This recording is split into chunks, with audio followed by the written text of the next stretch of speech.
Salam sejahtera dan selamat datang sekali lagi ke channel ini Current Sphere NY.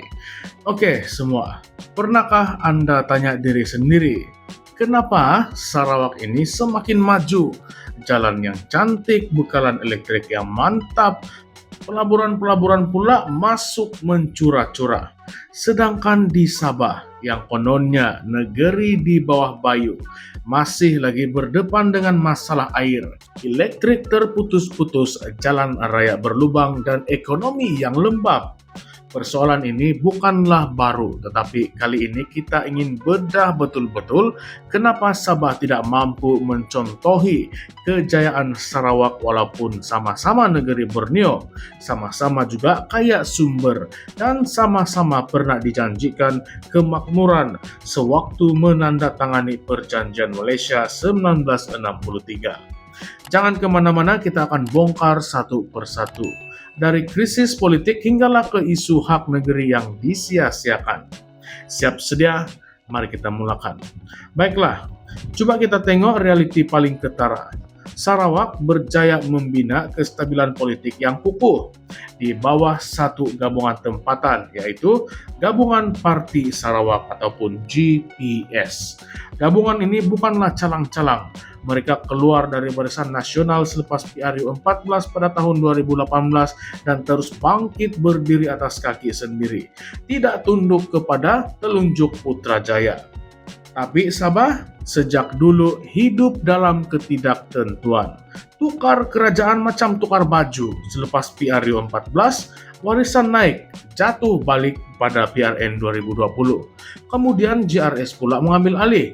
Tetapi siapa di belakang GRS? Gabungan dengan Bersatu, UMNO, PBS, semuanya bercampur.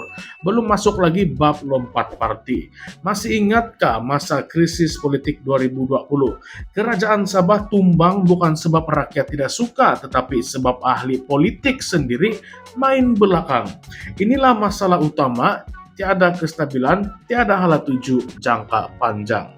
Dan apabila kita sebut tentang kepimpinan, kita tidak boleh tidak sentuh tentang Ketua Menteri sekarang, Datuk Seri Haji Jinor. Ramai yang melihat beliau sebagai pemimpin yang lemah, tiada ketegasan dan tiada pelan jelas untuk membawa Sabah keluar dari kemelut pembangunan. Malah suara beliau tentang isu besar seperti Perjanjian Malaysia 1963 pun kedengaran seperti sekadar memenuhi syarat. Bukan satu perjuangan yang agresif seperti yang dibuat oleh Premier Sarawak Tan Sri Abang Johari Tun Openg. Sekarang kita masuk bab yang lebih serius. Kebergantungan Sabah kepada parti-parti dari Semenanjung. Coba tengok Sarawak. Sejak keluar Barisan Nasional, mereka tubuhkan GPS dan mula berunding dengan kerajaan pusat dari posisi yang kuat. Mereka bukan yes men. Bila mereka tidak setuju dengan sesuatu dasar, mereka akan suarakan. Tapi Sabah masih biarkan parti seperti UMNO dan PKR campur tangan dalam politik tempatan. Parti-parti ini lebih utamakan kehendak pusat daripada hak rakyat Sabah. Sebab itu, bila isu MA63 dibangkitkan, rundingan kita sentiasa suam-suam kuku. Tiada kemajuan yang jelas. Isu 40% hasil bersih yang sepatutnya dikembalikan kepada Sabah seperti termaktub dalam perkara 112C dan 112 di Perlembagaan Persekutuan masih tidak ada penyelesaian yang tuntas. Sarawak sudah tuntut royalti minyak dan mendapatkan semula kawalan imigresen, malah cuba mengambil alih aspek pendidikan. Tetapi Sabah masih cakap benda yang sama sejak 10 tahun lepas. Kita sedang berbincang dengan kerajaan pusat.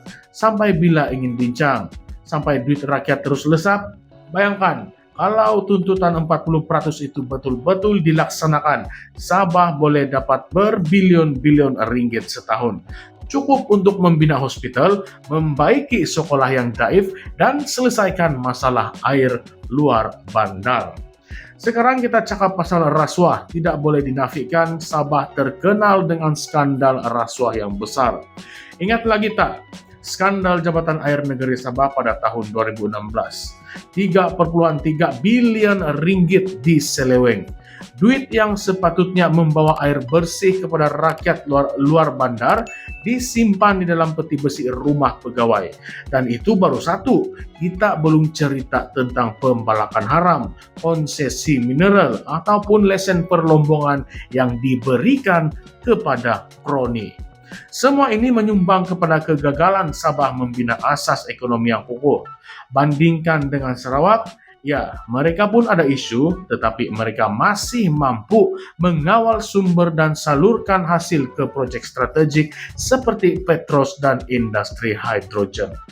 Dan satu lagi masalah besar, Sabah tiada aset strategik sendiri. Tiada entiti yang berfungsi seperti Petros di Sarawak. Sabah Gas Industries sudah lama lenyap. Sabah Development Bank lemah. Sedangkan Sarawak agresif bangunkan ekonomi hidrogen, tarik pelabur asing dan menjadi peneraju tenaga hijau Malaysia. Sabah macam mana? Sabah hanya mampu melihat saja dari jauh. Dari segi infrastruktur pula, jurangnya sangatlah ketara. Sarawak sudah melabur besar dalam Lebuh Rayapan Borneo, hub ekonomi digital dan juga pelabuhan moden. Tetapi Sabah masih lagi hadap jalan yang berlubang, blackout yang kerap, dan bekalan air yang terputus-putus. Bayangkan tahun 2025, tetapi di Penampang dan Kota Marudu masih lagi ada kawasan yang terputus bekalan elektrik selama berjam-jam.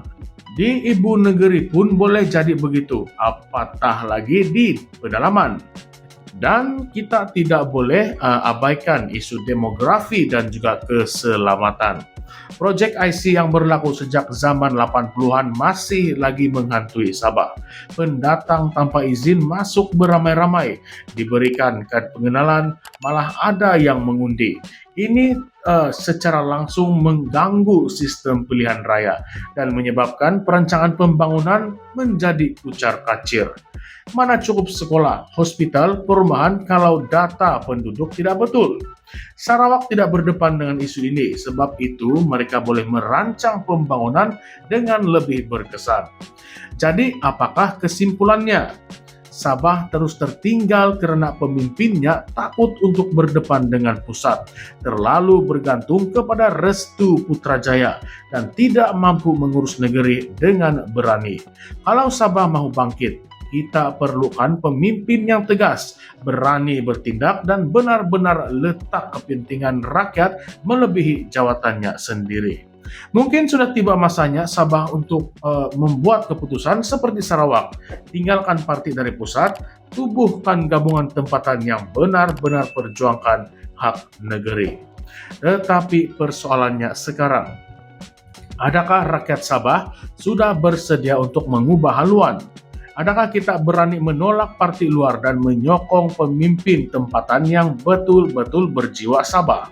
Ataupun kita akan terus ditipu dengan janji manis setiap kali musim pilihan raya, sambil duduk dalam rumah yang tiada air dan juga elektrik? Nah, jadi macam mana itu? Itu dia kupasan panjang lebar ataupun ulasan yang panjang lebar tentang mengapa Sabah masih lagi belum mampu ikut jejak Sarawak.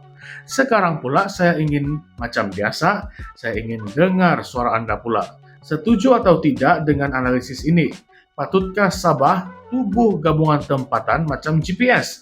Ataupun ada sebab lain kenapa Sabah terus ketinggalan? Jangan lupa untuk tekan like kalau Anda rasa video ini membuka mata Anda. Share kepada rekan-rekan, terutamanya anak muda Sabah yang perlu sadar tentang isu ini. Dan kalau Anda belum subscribe ke channel ini, Currents via MY, tekan sekarang sebab kami akan terus mengupas, kami akan terus mengulas isu-isu paling berani dan paling penting untuk masa depan Sabah dan juga negara kita Malaysia. Sampai kita jumpa lagi, jangan lupa kawan-kawan, perubahan bermula dengan kesadaran. Terima kasih karena telah menonton. Salam sejahtera, salam perjuangan, salam reformasi. Sekian, terima kasih.